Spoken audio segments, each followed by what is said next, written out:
দিনদার মেয়ে কেন বিবাহ করতে হবে? দিনদার পরহেজগার তাকওয়াবান মেয়ে কেন বিয়ে করতে হবে? কেননা একটি আদর্শ ইসলামী পরিবারের সবচেয়ে বড় ভিত্তি, সবচেয়ে বড় খুঁটি, সবচেয়ে বড় স্তম্ভ হচ্ছে সতী পরহেজগার তাকওয়াবান স্ত্রী। এই সতী তাকওয়াবান পরহেজগার স্ত্রীর মূল্য আল্লাহ এবং তার রাসূলের নিকটে, ইসলামের নিকটে সীমাহীন ও অপরিসীম। রাসূল সাল্লাল্লাহু আলাইহি ওয়াসাল্লাম বলছেন, ইন্নাদ দুনিয়া কুল্লুহা মাতা। দুনিয়া এবং দুনিয়ার মাঝে যা কিছু আছে সবই সম্পদ। ওয়া খায়রু মাতাইহা আল মারআ সালিহা। আর সবচেয়ে দামি, সবচেয়ে মূল্যবান, সবচেয়ে শ্রেষ্ঠ সম্পদ হচ্ছে একজন সতী পরহেজগার নারী, মহিলা, স্ত্রী। এটা আল্লাহ রাসূল বলে গেছেন। কেন এত মূল্য? ওই যে দেখেন, সারা আলাইহা সালাতু ওয়াস সালাম, যিনি ইব্রাহিম আলাইহিস সালাতু ওয়াস সালামের প্রথম স্ত্রী। ইব্রাহিম আলাইহিস সালাতু ওয়াস সালাম যখন তাকে নিয়ে জালেম বাদশার শহর অতিক্রম করতেছেন, তখন জালেম বাদশা তার সৌন্দর্যে মুগ্ধ হয়ে তাকে ভোগ করার জন্য নিজ দরবারে নিয়ে এসেছে। তখন সারা সালাতে দাঁড়িয়ে গেলেন দোয়া করার জন্য। দোয়া করার জন্য কি করতে হয়? সালাতে দাঁড়াতে হয়। আপনাদের সমাজে একসাথে হাত তুলে দোয়া হয় নাকি? এখনো হয় না? আলহামদুলিল্লাহ, তাহলে বলার প্রয়োজন নাই। দোয়া করার জন্য কোথায় দাঁড়াতে হয়? সালাতে দাঁড়াতে হয়। তিনি সালাতে দাঁড়িয়ে গিয়ে বলছেন, আল্লাহুম্মা ইন কুনতা তা'লাম, হে আল্লাহ, আপনি যদি জেনে থাকেন আমি সারা আমার পর্দা, আমার ইজ্জত, আমার লজ্জা স্থানের হেফাজত করেছি, আমার আমানতের খেয়ানত করিনি, তাহলে আজকে এই কঠিন দিনে আপনি আমার উপর লা তুসাল্লিত আলাইয়াল কাফির, এই কাফের জালেমকে আমার উপর জয় করিয়েন না। মুখ দিয়ে উচ্চারণ করা শেষ হয়নি, জালেম বাদশার হাত পা অবশ হয়ে গেছে। এটা একজন সতী পরহেজগার নারীর গুরুত্ব আল্লাহ সুবহানাহু ওয়া তাআলা। জিবরাইল বলতেছে, আল্লাহর রাসূল সাল্লাল্লাহু আলাইহি ওয়াসাল্লাম, আল্লাহ সালাম পাঠিয়েছেন খাদিজা রাদিয়াল্লাহু তাআলা আনহাকে।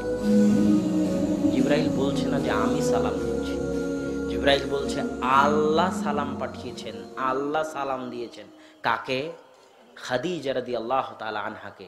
কেননা খাদিজা রাদিয়াল্লাহু তাআলা আনহা আল্লাহর রাসূলের দাওয়াতি জীবনের, আল্লাহর রাসূলের আদর্শ পরিবারের সবচেয়ে বড় সদস্য, সবচেয়ে গুরুত্বপূর্ণ ভূমিকা যিনি পালন করেছেন, তিনি হচ্ছেন খাদিজার মতো একজন পরহেজগার, তাকওয়াবান, সতী, আল্লাহ ভীরু, বুদ্ধিমতী নারী রাদিয়াল্লাহু তাআলা আনহা।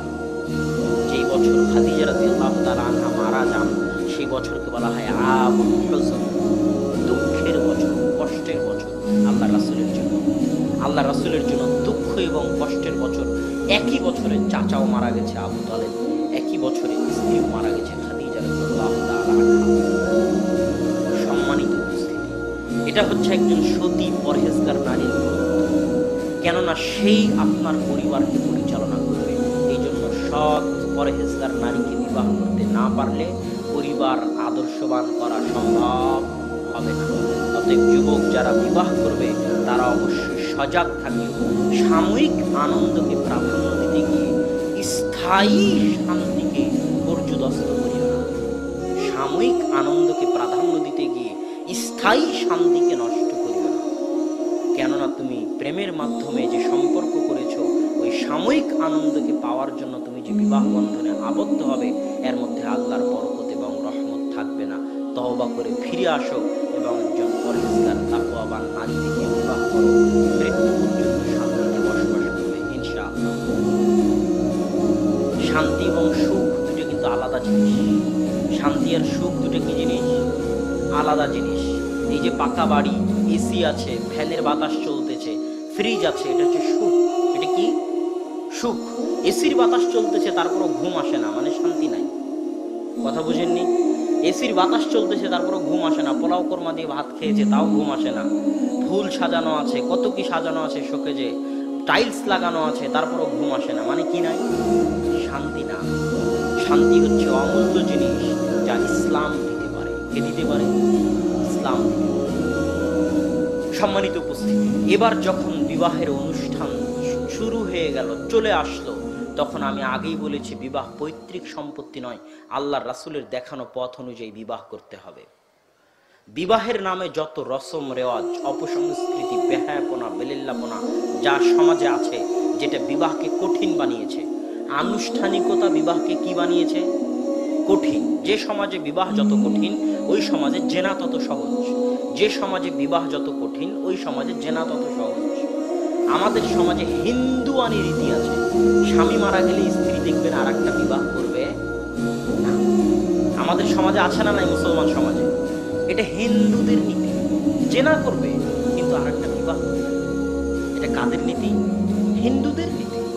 আরে খাদিজা রাদিয়াল্লাহু তাআলা আনহা থেকে শুরু করে উম্মে সালামা রাদিয়াল্লাহু তাআলা আনহা থেকে শুরু করে তাদের স্বামী মারা গেছিলেন, স্বামী মারা যাওয়ার পর আল্লাহ রাসূল তাদেরকে বিবাহ করেছেন। আল্লাহ রাসূল বিধবাকে বিবাহ করেছেন, আল্লাহ রাসূল তালাক প্রাপ্তকে বিবাহ করেছেন। তাহলে আমাদের সমাজে একবার তালাক হয়ে গেলে, একবার স্বামী মারা গেলে তার আর বিবাহ হবে না। সেটাই যেন সেই মেয়ের সবচেয়ে সম্মান মর্যাদার, যে ছেলে মেয়ে নিয়ে আছে, স্বামী মারা যাওয়ার পর এখন আর বিবাহ করেনি, এটাই যেন সম্মান মর্যাদার। এটা কুসংস্কার, হিন্দুয়ানি কুসংস্কার। যেই সমাজে বিবাহ যত কঠিন, ওই সমাজে কি তত সহজ? জেনা তত সহজ। বিবাহকে সহজ করে দিতে হবে। যাবতীয় হিন্দুয়ানি কৃষ্টি কালচার থেকে বিবাহের সাথে যত রসম রেওয়াজ আছে সব হিন্দুদের থেকে এসেছে, সব হিন্দুদের থেকে এসেছে। বিবাহে যত কৃষ্টি কালচার আছে সব, এই সমস্ত হিন্দুয়ানি কৃষ্টি কালচার বন্ধ করে বিবাহকে সহজ করতে হবে।